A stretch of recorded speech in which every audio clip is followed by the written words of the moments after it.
Dalam sebuah hadis Bukhari, ini hadis luar biasa gitu. Bagaimana Nabi SAW menggambarkan ada orang sebelum kalian, maksudnya sebelum umat Muhammad ini, umat-umat sebelum kita, dia melakukan banyak sekali dosa. Kemudian dia pun pada saat ingin taubat, dia sempat mendatangi seorang abid. Abid orang ahli ibadah tapi nggak punya ilmu agama. Suka ibadah tapi nggak punya ilmu gitu. Kemudian dia tanya, saya sudah membunuh 99 orang. Bisa nggak saya tobat? Kata orang tersebut, nggak ada tobat buat kamu. Karena dia nggak punya ilmunya. Maka si pembunuh ini karena jengkel, dibunuhlah orang itu. Kata Nabi SAW, dia genapkan korbannya 100. Akhirnya dia datang kepada seseorang alim, orang yang faham ilmu agama. Dia ceritakan, saya sudah membunuh 100 orang. Masih ada tobat buat saya? Kata orang tersebut, tentu saja. Allah maha luas rahmatnya. Bertobat saja. Allah gembira dengan taubat hamba-hambanya. Maka orang itu pun bertobat kepada Allah. Lalu kata si alim ini, saran saya jangan kembali ke negeri kamu, tapi datanglah ke negeri yang ini. Cuma dalam hadis tidak disebutkan negeri yang mana. Datanglah ke negeri yang ini, karena di sana banyak orang-orang soleh. Jalanlah orang ini menuju ke negeri yang rencana dia memperbaiki amal-amal solehnya. Tapi belum pernah amal soleh ini. Dia baru taubat saja. Dia tidak tahu bagaimana harus beribadah. Dia akan ke sana dan dia akan mulai aktivitas ibadahnya di sana. Di tengah jalan, Allah mengutus malaikat kepada dia. Di tengah jalan orang ini meninggal dunia, maaf. Orang ini meninggal dunia, ajalnya datang sebelum sampai ke lokasi yang dia ingin memperbaiki amalnya. Allah datangkan malaikat.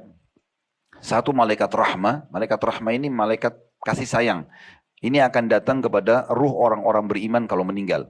Dia akan bawa ruhnya dibungkus dengan kain kafan dari surga lalu dilaporkan kepada Allah SWT sebagaimana hadis-hadis sahih telah menyebutkan itu. Dan ada malaikat azab, malaikat penyiksa, ini akan datang menyambut ruhnya orang-orang kafir. Pembungkus kain kafan dari neraka kemudian dibawa dilaporkan kepada Allah. Nah, dua malaikat ini bersamaan datang.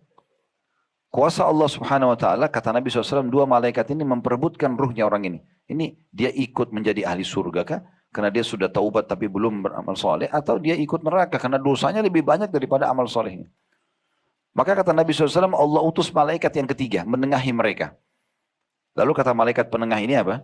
Coba hitung jarak. Kalau dia lebih dekat dengan negeri yang dia bermaksiat, maka yang ambil malaikat penyiksa.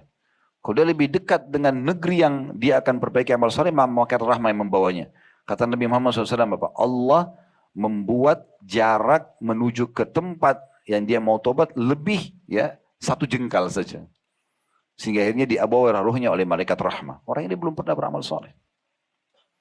Ada satu orang hadir, tidak disebutkan namanya juga dalam riwayat yang sahih, tapi nama orang ini tidak disebutkan. Di perang Khaybar. Pernah dengar perang Khaybar ya? Salah satu peperangan Nabi SAW di tahun 6 atau di tahun 7 Hijriah kurang lebih, menyerang benteng Yahudi di sana karena mereka pemicu terjadinya perang Khandak sebelumnya, tahun 5 Hijriah, perang Ahzab, pengepungan kota Madinah dari 10.000 pasukan, pemicunya adalah mereka, suku Kainuqa dan suku Nadir, dua suku di sana. Maka Nabi SAW mengepung itu selama 43 hari. Dalam beberapa hari pada saat terjadi pengepungan, ada satu orang dari suku Arab.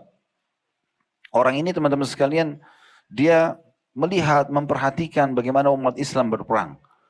Mereka tidak pernah berkhianat, mereka selalu saja baik satu sama yang lain. Mereka mendahulukan temannya dalam memberi makan, dalam mengobati yang luka dan seterusnya. Dan dia juga karena orang Arab mengerti bahasa Arab, dia dengar tilawah Al-Quran yang dibaca oleh para mujahidin pada saat itu. Ringkas cerita, dia datang kepada para sahabat lalu mengatakan, sesungguhnya saya mendengar apa yang kalian baca, saya mengerti apa yang kalian ucapkan. Kalian ini agama apa? Jelaskan kami itu muslim, agama ini dan seterusnya. Ringkas cerita dia tertarik. Dia mengatakan saya ingin ikut agama kalian. Kata para sahabat, di depan sana ada Rasulullah. Pergi aja langsung ke sana. Syahadat masih di tangan beliau. Orang ini datang lalu mengatakan, waktu itu kebetulan dari 9 benteng Yahudi di Khaybar, benteng pertama itu sudah ditaklukkan. Nabi lagi bagi-bagiin harta rampasan perang. Maka dia mengatakan, ya Rasulullah, saya ingin masuk Islam. Saya datang kepada para sahabat Anda, mereka mengarahkan saya kepada Anda. Maka syahadatlah orang tersebut masuk Islam. Lalu kata Nabi SAW kepada sahabat yang sedang bagi-bagiin harta rampasan perang, berikan juga kepada orang ini. Karena dia masuk Islam pas lagi pembagian itu. Maka uniknya orang ini tiba-tiba bilang begini, ya Rasulullah, saya masuk Islam bukan karena harta. Saya masuk Islam ini karena saya tertarik dengan perjuangan sahabat-sahabat Anda. Dan saya mendengar berulang-ulang mereka semua berangan-angan, semuanya berharap mati syahid. Dan saya tanyakan, para sahabat sempat jelasin kan, orang mati syahid itu akan masuk surga tanpa hisab. Saya ingin itu. Maka saya berharap anak panah Yahudi keluar dari benteng yang akan Anda serang, kena di sini, tembus di sini. Ditunjuk sama dia titiknya. Maka kata Nabi SAW, kalau kau jujur Allah akan berikan. Subhanallah, beberapa saat kemudian terjadilah peperangan. Strategi orang-orang Yahudi dalam menyerang umat Islam, mereka melempar anak-anak panah dari dalam benteng mereka. Mereka melempar. Dan mereka tidak berani duel atau bertarung langsung di lapangan. Kalau mereka lihat umat Islam sudah lengah, baru mereka keluarkan pasukannya menyerang, lalu kembali lagi. Begitu strategi mereka terus. Orang yang pertama korban, pada saat anak-anak panah Yahudi dilemparkan dari benteng adalah orang yang baru syahadat tadi. Dan subhanallah, anak panah itu datang di titik yang dia tunjuk. Kena di sini, tembus di sini. Maka waktu jenazah yang didatangkan, kata Nabi SAW, huwa, apa ini orang yang tadi nih? Kata para sahabat, iya ya Rasulullah. Kata Nabi SAW, maha suci Allah yang telah membenarkan janjinya pada hambanya. Karena orang ini mau dia mati syahid, Allah kasih. Dan ketahuilah, siapa yang ingin melihat ahli surga yang belum pernah sujud sekalipun, lihat orang ini. Belum ada amalnya, tapi dia taubat.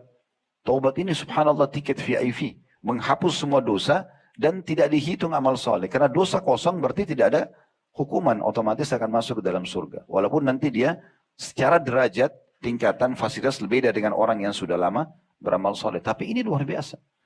Tiket VIP ini luar biasa.